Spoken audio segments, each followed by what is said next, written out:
किसको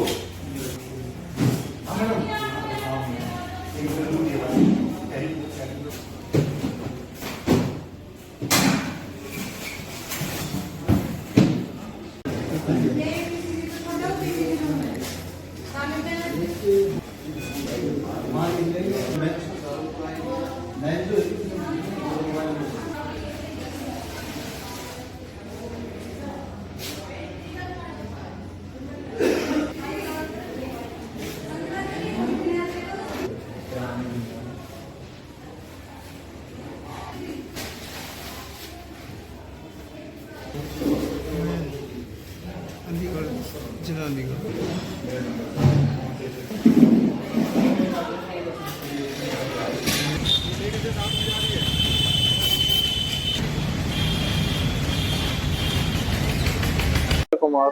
क्या हुआ आपके साथ? मेरी गाड़ी लूट ली है, मेरे को गोली मारी है। कितने लोग थे? 2 लोग थे।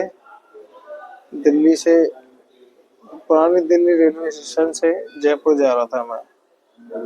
जयपुर वाली हाईवे पे ही गाड़ी रुकवाई पेशाब करने के बहाने, और वोमिटिंग के बहाने बोल रहे थे उल्टी आ रही है, और वहीं पे मुझे स्प्रे वगैरह मारी आंखों में।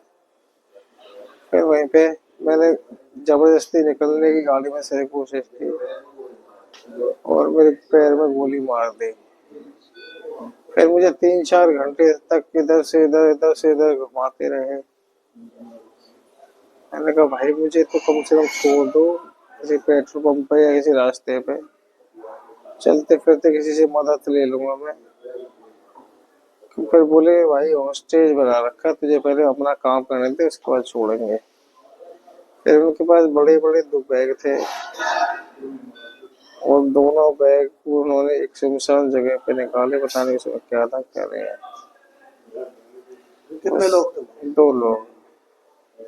आप ओला की गाड़ी चलाते? हाँ जी, मैं ओला की गाड़ी चलाता हूँ, टैक्सी ड्राइवर। कितने पैसे थे आपके? जी मेरे 18 से 20 हजार रुपये मेरी गाड़ी में थे, जो मुझे किसी को देने थे। धीरे धीरे जोड़ रहा था मैं। किस्त भरनी थी आपने? हाँ जी, किस्तें भी भरनी है, वैसे भी।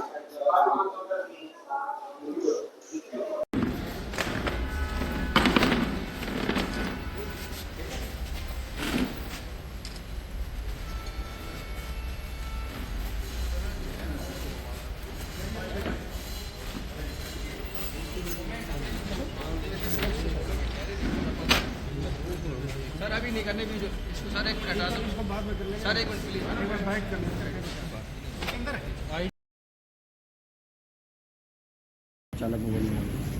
ये सुबह करीब 6 बजे हमें कंट्रोल रूम के माध्यम से सूचना मिली थी कि एक लड़का जिसकी गोली लगी है वो सिविल हॉस्पिटल भिवाड़ी में एडमिट हुआ है, और उसने बताया है कि मेरी गाड़ी किसी ने छीनी है और मेरे ऊपर फायर किया है। जिस पे तुरंत हमारी सीआईए की टीम और एसएचओ साहब हॉस्पिटल पहुंचे। उन्होंने लड़के से बात की तो उसने, ये लड़का है संजय कुमार, ये अलीगढ़ का रहने वाला है। इसने बताया कि जी मेरे पास है ओला की फ्रेंचाइजी है और उसी के अंडर में अपनी गाड़ी चलाता हूँ। तो कल रात को करीब 1 बजे पुरानी रेलवे स्टेशन से मेरी गाड़ी बुक की गई थी और जयपुर के लिए बुक की थी। वहाँ से ये गाड़ी लेके चले तो नज़दीक बणीपुर चौक के इन्होंने इससे गाड़ी छीनने की कोशिश की। इनकी कनपट्टी में पिस्टल लगाया, इसने थोड़ा बहुत विरोध किया तो उस विरोध स्वरूप इसके ऊपर फायर किए, जो इसके दाहिने पैर में गोली लगी। तुरंत सभी टीमें एक्टिव हुई और नाकाबंदी वगैरह की गई, और लोकेशन और बाकी टेक्निकल हेल्प की मदद से दोनों अक्यूज़्ड जिन्होंने इस वारदात को अंजाम दिया था उनको पकड़ने में हमारी सीआईए टीम और थाना की टीम ने कामयाबी हासिल की। सर कौन लोग हैं, कहाँ के रहने वाले? इसमें 2 लोग हैं, एक तो देवांशु नाम का लड़का है, ये इसका अपना अजमेर का रहने वाला है। एक शुभम वर्मा है, ये अपना आजमगढ़ का रहने वाला है। बरामदगी की बात करें तो क्या क्या बरामद? इनसे जो गाड़ी छीनी गई थी वो बरामद हुई है। उसके अलावा इनसे करीबन 89 रोंद जो हैं, जिंदा रोंद, वो बरामद हुए हैं। 2 पिस्टल बरामद हुए हैं, 3 इनसे मैगजीन बरामद हुई हैं। इसके अलावा इनसे कुछ अलग टाइप के इंस्ट्रूमेंट भी बरामद हुए हैं, जिनमें से एक जीपीएस डिटेक्टर है, एक वेव ब्लॉकर जिसको आम भाषा में जैमर कहते हैं वो बरामद हुआ है। 4 इनसे मोबाइल बरामद हुए हैं, कुछ इनसे सिम बरामद हुई हैं, जिनके बारे में अभी इन्वेस्टिगेशन की जा रही है। बैकग्राउंड क्या है इन लोगों का? जो लड़का अजमेर का रहने वाला है देवांशु, ये पढ़ा लिखा लड़का है और फिलहाल ये PhD कर रहा है जयपुर से। और दूसरा लड़का जो शुभम वर्मा है आजमगढ़ का, ये भी पढ़ा लिखा लड़का है, ये MA करके और UGC नेट की तैयारी कर रहा है। आखिर पुलिस कैसे पहुंची इन लोगों तक वारदात पे? ये तो हमारा इन्वेस्टिगेशन का विषय है, इसको हम ज़्यादा डिस्क्लोज जो कैब बुक की थी कोई ऐप से टेक्निकल हेल्प की वजह से हम इन तक पहुंचने में कामयाब हुए। जो कैब बुक की थी कोई ऐप से बुक की थी या कैसे?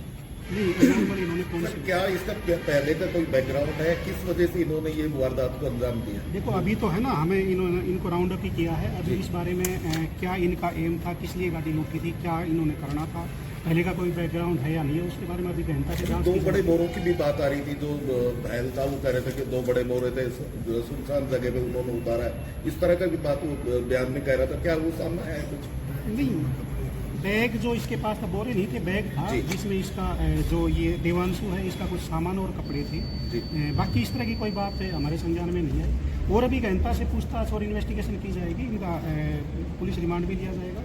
सर आपने कहा कि PhD कर रहा है कि MA कर रहा है, क्या लगता है जिस तरह से इसके पास इतना असला मिला है और जिस तरह जैम तमाम जो हैक करने के लिए तमाम सारी चीज़ें थी, कि कोई बड़ी वारदात कुछ तो प्राथमिक जांच में मिला होगा कि आपने जो वेरीफाई किया होगा? देखिए आप जो कह रहे हैं इस चीज़ से इनकार नहीं किया जा सकता, लेकिन अभी प्राथमिक जांच में हम कुछ से नहीं कह सकते, क्योंकि प्रॉपर इंटरोगेशन अभी इनकी करनी बाकी है और पूरे पूछताछ करके उसके बाद अगर कोई नई बात आती है तो आप लोगों को बताएंगे। दिल्ली में अभी एक टेररिस्ट घटना हुई थी, वो दिल्ली से लेकर यहाँ तक पहुँच जाते हैं, वहाँ की फेलियर रहा, तो किस तरह से देखते हैं पूरी इंसिडेंट को? दिल्ली से लेकर पुराने दिल्ली रेलवे स्टेशन कोई टारगेट रहा होगा, प्राथमिक तरह से कुछ रहा होगा? नहीं, अभी की पूछताछ में ऐसी बात नहीं आई है। बाकी मैं आपको बता ही रहा हूँ कि अभी ये प्रारंभिक इन्वेस्टिगेशन ही हुई है, इनको अभी गिरफ्तार किया गया है। मुकदमे में कुछ वेरीफाई अब तक कुछ हुआ इनके खिलाफ? नहीं, इनका रिकॉर्ड लिया जा रहा है, अजमेर से और आजमगढ़ से रिकॉर्ड लिया जा रहा है। अभी हम बहुत कोई कंक्रीट चीज़ पे नहीं पहुंचे हैं, अभी पूरी पूछताछ की जाएगी। उसके बाद अगर कोई बात ऐसी सीरियस बात आती है तो आप लोगों से। और लोगों के साथ भी जुड़े हो सकते हैं इन लोग किसी बड़े गिरोह के साथ? देखो अभी तक ऐसी बात नहीं आई है, बाकी मैं बता ही रहा हूँ कि इन्वेस्टिगेशन अभी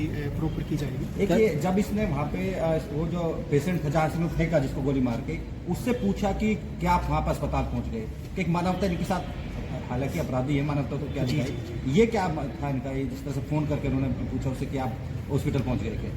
ये इससे हमने ये बात जो आप पूछ रही हो हमने पूछी है, तो इसका यही कहना है कि जी मेरी आत्मा ने थोड़ी सी है ना आत्मग्लानि महसूस की और मैंने एक इंसानियत के नाते उससे फ़ोन करके ये बात पूछी। इनके पेरेंट्स से बात हुई, उनका कोई बैकग्राउंड पता लगा? नहीं, अभी बात की नहीं है, अभी तुरंत लेके आए हैं, अभी की जाएगी। Thank you sir.